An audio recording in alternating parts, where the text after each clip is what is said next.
আসসালামু আলাইকুম রহমতুল্লাহ। আজকে আমরা আলোচনা করব দেশি মুরগির বৈশিষ্ট্য এবং দেশি মুরগি খাঁচায় পালন করা যাবে কিনা।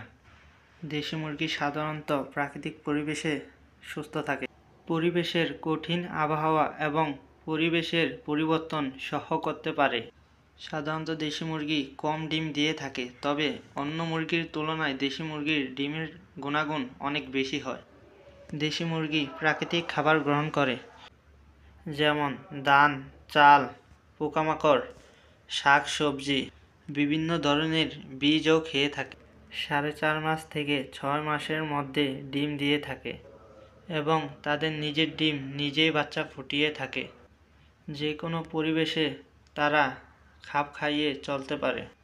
আপনি চাইলে খাঁচায়ও দেশি মুরগি পালন করতে পারেন, তবে অবশ্যই মাথায় রাখতে হবে খাবার দেওয়ার পাশাপাশি তাদেরকে মাসে অন্তত 2-3 বার ঘাস, লতাপাতা, শাকসবজি দিতে হবে।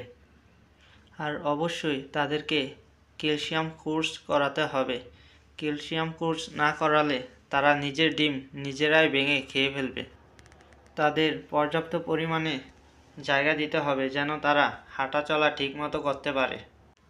এই নিয়মগুলো মেনে চললে আপনি অনায়াসে খাঁচায় দেশি মুরগি পালন করতে পারবেন।